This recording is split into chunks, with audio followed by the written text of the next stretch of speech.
Right, agreed. Let me show the image that I see again is that there are adults involved in sort of manipulating, especially the younger children from afar. There's also a group leader. The blind beggar is the old man asking the kids to, how do you break down what is an institutionalized situation? Because I'm trying to suggest that somebody's taking advantage of these children, if they can, to get them to do bad things on their behalf. Maybe this I will answer from my own experience with the street children around Karen. When I started meeting these children in Karen, they were all sniffing glue and begging, and every child had my mzungu. And my mzungu was that white man who had identified with the child, who had sympathized with the child, and every day would give money for the children. So what I did was to educate the one who is giving the handout. I had posters in Karen saying, give a man fish, he feeds for a day. Teach him how to fish, he feeds for life. And provided collection boxes where they would put the money into the box. And then we'll bring the children and teach them, and then slowly rehabilitate them and send them to schools. And that worked very well because I had solved the problem of the one who was giving out of sympathy. What keeps our poor people in the streets is that people are rich, or people feel that they should be doing something. So they give out of sympathy, but not because they want to empower the person. And as we do this, So you go as far as to say, yes, please don't give out handouts whenever you give. We shouldn't do that. You shouldn't, because what you're doing when you're giving a handout is you're satisfying yourself, your own desire to walk out without feeling guilty. But you're not helping this person. For some cultures where people might have money, there's also a spiritual quotient, in the sense that if you give, maybe your karma, your bank store of do-gooding will increase, and you'll do better in another life. Yeah, true, but it all serves the person who is giving. Right. It doesn't help the person who is receiving in the long run. Every person who is sitting on the street should be helped, first of all, to own their problem, and then help to find solutions to their problem in a more proactive way. Because just sitting and receiving actually builds them into dependents who will only beg. Right. I wish to visualize where you are in the village. This Yes. idea of most of us need to eat. So there are 4,700 children being looked at by a very clear process of people responsible for them. Do they all come together at lunchtime, for all 4,700? Not at all. Right, I wish to see that. Our way of looking at it is, before I started the mango tree, the children survived. They belonged to someone. They ate something. They were not dead.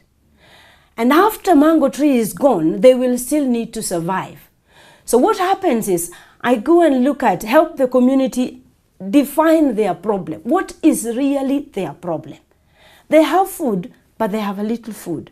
So how do I help them to produce more food? So we have a community department, community development department, that helps to teach the community who are taking care of orphans how to produce more food so that they have enough food for the children.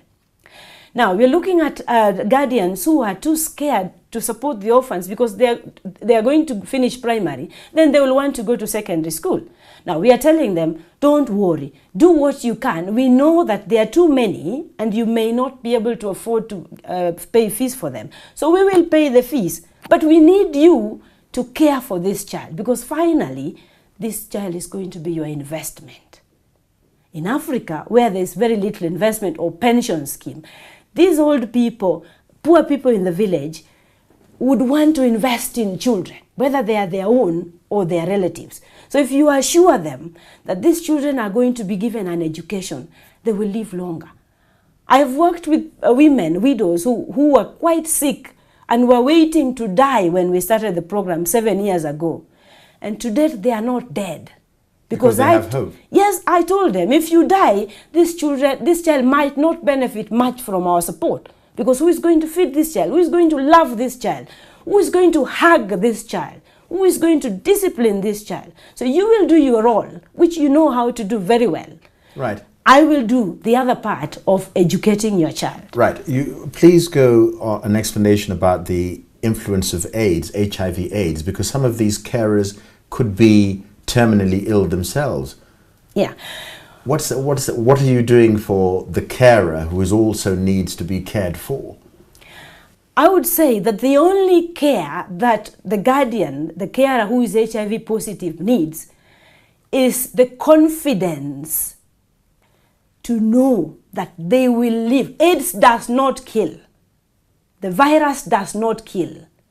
It is the way they look at their life, the attitude they have towards their illness, and the fact if they can feed themselves well and go get drugs that are given today by the government, antiretrovirals, and take them, and then work hard and have hope in their children, they don't die. Okay. Money. Yes. Where do you get your money from? Surely you need some. Yes. Mango Tree is registered as a charitable trust in the UK. So that is the fundraising wing of the Mango Tree. So they talk to friends and friends of friends, and now we have a fundraiser who is raising funds in the UK to support us. Which suggests that nobody's interested on the ground. Nobody is in Kenya who is Kenyan Damu is interested in following this paradigm. Actually, that is a big challenge, because every year when I go to the UK for the meetings, they ask me, how much local fundraising have you been able to do? Right. And I've tried writing proposals to the National AIDS Control Council or whatever, but I've not been able to succeed.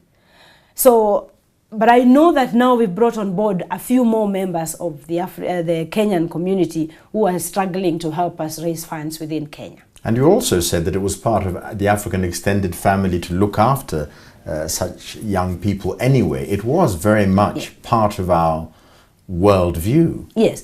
When I was trying to develop this model, as I said, I'd worked in institutions caring for children, and I looked at what were the challenges. One of the things that was very evident for me was when the kids are younger, they are fine. A bell will ring, they will eat. A bell will ring, they will go to sleep, and they will follow the procedures.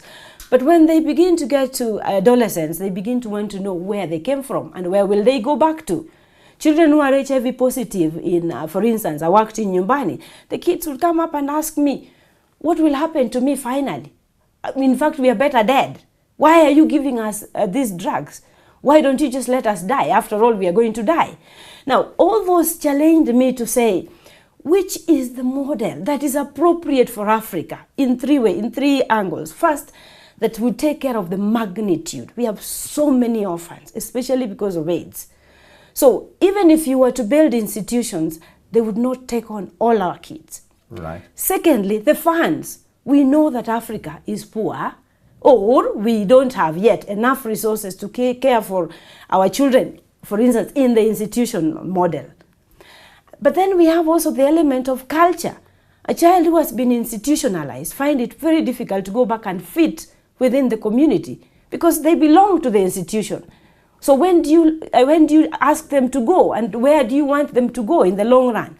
So that is why it is important to keep the children within their community. Whether they are poor, they are suffering. In fact, when life is hard, they have a sense of belonging. Yes, but even when life is harder, they are challenged to work harder. So you build children to know that they also have their responsibility. They don't only have rights, right, but they also have responsibilities. So for instance, in our model, our children do community service all the time. We have what we call volunteerism. Every member of the community is called upon to be a volunteer, including the children who are under support. So for instance, after KCSE, the end of secondary education, they have to do 1 full year compulsory community service. Right. We say voluntary, but actually compulsory, in the sense that if they don't do that service, we don't help them any further. Right, and I think time is not on our side, but yes, they do fast forward beyond secondary school to end up as university graduates. Yes, yes, and we have a definite exit point, which is always a problem with the institution. Right. When we finish their support at colleges, we have a graduation ceremony where the whole community celebrates the success of their children.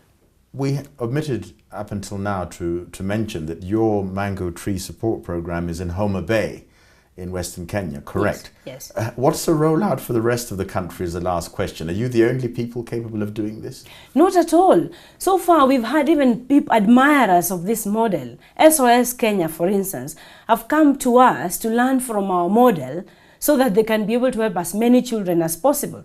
So what we are saying is a model that has been developed and has been tested. And so any other people wanting to work for orphans are very free, and we will be able to share our model and even willing to go and help them develop it the way that we have developed ours.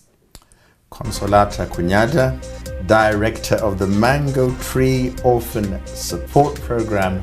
Thank you very much for coming on the JSO interview. Thank you very much, John.